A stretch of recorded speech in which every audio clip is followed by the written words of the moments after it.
One thing everyone needs in their boat if they're going to troll is rod holders. Now it is fun to hold the rod, and you can still hold a rod, but what if one of the two other lines goes off and you're there holding a rod? You have to have a place to put it. If you just set it inside the boat, it's going to get yanked out guaranteed. So every boat has a system to hold accessories such as rod holders. This track system in the Crestliner is one of many things. Lunds have them, Alumacraft has them, everyone has one. And these are the little Crestliner plates that fit in that design track. Railblaza is an aftermarket thing that often has things that fit in there. The ones that I like are this Ramrod brand for your basic walleye trolling rod holder.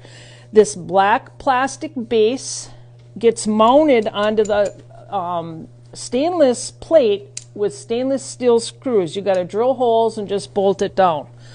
Like you can see here. And how these work is they come off for storage for putting the cover on. So you put it halfway down and then you turn it and then it seats down and then it locks in there. You can also adjust these so they're either having the rod tall or low, high or low, because you're going to want to vary the rods. So since I am a big salmon troller, I have some beefier stuff for salmon trolling, and this is a tree. It's also mounted on a plate designed for my specific boat. And this is a downrigger plate, they call it, and this is what I have my downriggers mounted on too. This is a track system. This is the Canon track system, and some people have this track system all along their boat. And if I was going to do it all over again, that's what I would do. But this is a Canon dual access rod holder that is just fabulous for heavy-duty wire diver rods and big aggressive fish. It's just a pistol grip. It just goes down easy and then just lifts right up with no, and you can angle it too.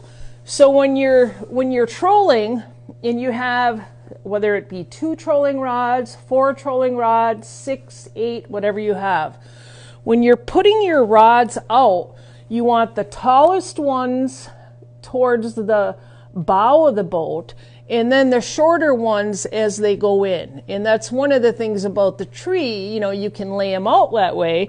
And if you have rods that are in this rod holder, these ones back here would be going up, and then these would be in the middle, and then the front ones would be lower. Kind of separates the lines a little bit and protects those from getting caught on each other. So if you're doing a bottom bouncer, generally we have these rods in this position, and you can even put a regular rod in a rod holder. Just double check with the boat captain to make sure that it's in there right, because if those aren't in there right, there's a little tweak to them, they could get yanked out. So what we're going to be doing is trolling. The boat will be going on a path, on a specific pre-decided trajectory, and someone has to drive the boat. And then the trolling rods, someone is letting the right amount of line out and then clipping the boards on and then letting it out further and putting it in the rod holder. We're going to teach you that, so you don't have to know that from this video, but that's the concept. So one other trick I have is, the benefit of trolling is it gets line spread out away from the boat. If you don't have a planer board, if you have just a regular rod, you want to get another line out, what I'll do sometimes is say I'll put a flicker minnow on a rod, send it out, whatever the distance is, and then I have these little offshore clips, and I will clip on the line with a piece of fishing line attached, and I have the line attached to this bottle or a giant bobber, and then you can just send it way back behind the boat. It's called a stern planer board. Amanda's snake bite snaps are great for that. Yes, they are. Very much so. I'm looking forward to using those, and we'll show you those in our boat. But that's the concept of a stern planer board.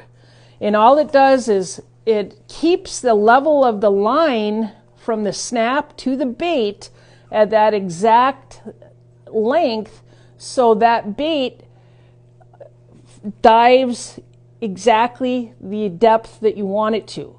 If you didn't have something holding it up, like some kind of float or the planer board or something, it would just keep, the more line you let out, the deeper it would go, and your formula gets messed up. Easy, cheap way to get a stern planer board, just a giant bobber or an empty pop bottle, and we'll show you how to do that in the class. That's not my dog barking, I'm just saying it's Pat's dog. So they're letting me know that I failed as the dog sitter today because they haven't had their walk yet. So I want to show you one more thing. So these planer boards, no matter what set you get, they come in the right side and the left side. And let me show you a trick so you know. So the captain seat is the starboard side of the boat. The captain is the star. That's how I remembered that in captain school. The captain is the star. And the captain is always right. So that's how you remember right and left, starboard, port, bow, stern. Make sense? Ricky just heard that for the first time. She's totally impressed. So remember, the captain is the starboard side because the captain is the star, and the captain is always right. So this goes on the captain's side. So a little bit about setting your boat up. I know it's a lot thrown at you. We're going to work with you. We're going to go over your boats. We're going to help you. But if you have rod holders, that's great. If you have trolling rods and reel combos, that's great. If you don't have one, you can get them for about $89 when they're on sale. And when you're looking at combos, one thing to look at is the reels. So this is a 27 AccuDepth. It's LC, which means line counter. The 27 is kind of the smaller version, great for walleye fishing. When I first started, Marianne Husky gave me a trolling lesson. On the way home from that, I stopped at Fleet Farm and bought 4 trolling combos and planer boards. Well, that was many, many years ago. And now, obviously, I have a lot of everything.